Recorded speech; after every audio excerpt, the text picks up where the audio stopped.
The spotlight is on the European Centre for Electoral Support, which has been a vital part of strengthening democracy in Africa. It has worked closely with INEC, CSOs, and many SOs to enhance electoral transparency and accountability.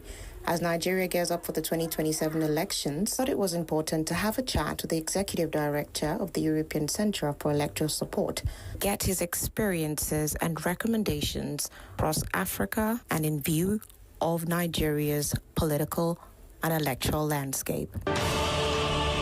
The European Centre for Electoral Support has been in existence since 2010. What exactly, was the vision behind the creation of this? What was the reason behind this, Fabio?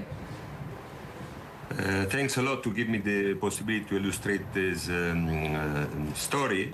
Since '96, I've been working only on democracy and electoral support, before with the OSCE, then with the European Union, then with the United Nations, and at the end, till 2010, I was actually coordinating a joint task force on electoral assistance between European Union and United Development Program. In that capacity, I had the possibility to see the important advantages and some disadvantages to implement within the United Nations systems, which remain a very important actor in our sector. And in 2010, I just took the courage, together with the former chairman of the Electoral Commission of Democratic Republic of Congo and the former chairman of the Southern African Development Community countries network of electoral management bodies, to establish the European Centre for Electoral Support, exactly to facilitate the electoral cooperation between EU member states and member countries requesting electoral support in the context of their partnership. Absolutely amazing. I have witnessed a few of your projects in the year 2019, so I can give a testament to a few, but I'd like to know what makes your approach to electoral support in Africa different from the other approaches when it comes to other observations and, organizations in Nigeria? Thanks a lot. First of all, we are supporting heavily domestic country-level organization in organizing their own election observation exercises, but we don't do election observation per se. So we don't issue public reports, analysis, assessment when it comes to the activities that we are doing, but we are providing peer support, knowledge, leadership development to all spectrum of the electoral stakeholders. And when I say electoral stakeholders, I talk about, of course, electoral management bodies, but also civil society organizations dealing with the civic and voter education, electoral justice institutions dealing with the electoral dispute resolutions, but also security forces for the securitization of the elections, media and political parties, knowing that ECES, it is a not-for-profit, independent, neutral foundation, not-for-profit foundation that is funded solely by the European Union and European Union member states. This is the most important reason of our success, is that we have managed to gain the trust and confidence in Africa, Middle East, and the place where we are working of the different electoral stakeholders, because one, we don't do election observation per se, but we provide assistance and training, let's say, to domestic observations organizations that are in the different countries where we're working, and also we are providing our support through peer exchanges. What does it mean? It means that we train, for instance, and we work with different electoral management bodies in Africa, including the Association of African Electoral Authorities, the network of electoral management bodies of the ECOWAS, of the SADC, of the Central African, and also of the, let's say, Arab-speaking countries. And in that context, then we bring the persons that have been trained in order to train their own peers in the different countries where we are working. So thank you so much for that, Fabio. Quite interesting to know that you have developed and executed quite a couple of training manuals. You said at least 22.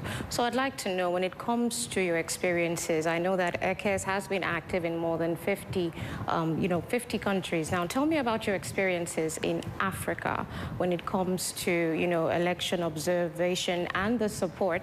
I know that your support sometimes is technical. It's also in working with key actors and partners.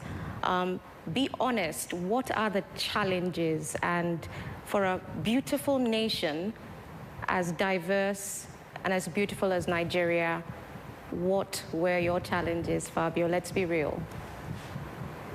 So first of all, we had the privilege to sign a memorandum of understanding with Commissioner Bankole, Yes. that is the Commissioner for Political and Peace Affairs of the African Union Commission. And in that angle, we are working together to contribute to electoral integrity in the continent, preventing, mitigating, managing electoral conflicts, and especially increasing the role of youth, women, and disadvantaged groups in electoral and political processes. In this context, we strive to also provide comparative knowledge and disseminate the main principle of the African Chart on democracy, election, and good governance. And we are doing this since 5 years now by developing school curriculum for primary and secondary school that have been already translated in all the working languages in Africa, of the African Union, to disseminate this principle of the African Chart on democracy, election, and good governance. The challenges are actually important, not only in Africa, everywhere, to organize elections, which are all the time a very tough competition for access to power and resources. And in this context, we really work to try to bring, in our case, European Union member states, and the partner countries of EU and EU member states to work together when it comes to political dialogue and mediation on electoral processes. The challenges are enormous when it comes to, for instance, operations, for logistics, introducing and adopting new information technology. Nowadays, we are talking about artificial intelligence on elections and the importance of cybersecurity on elections, or media monitoring to check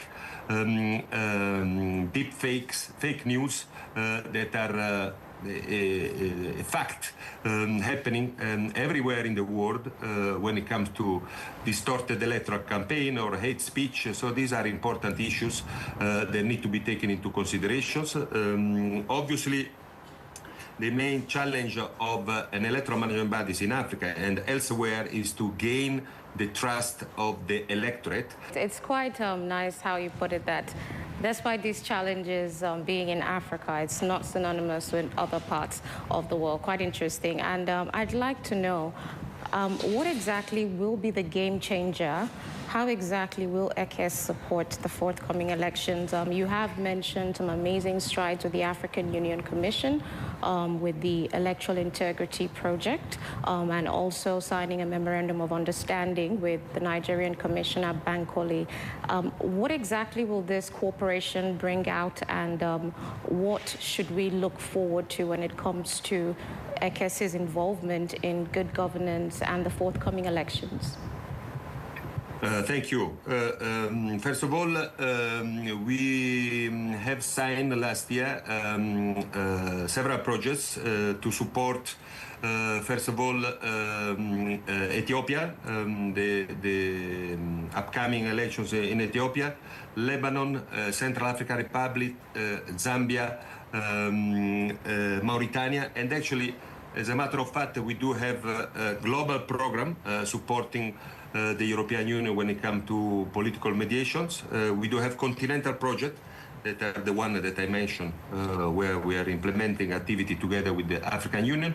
We have regional projects where, as I was saying, we are collaborating with all the different networks of electoral management bodies in the different geographical part of Africa.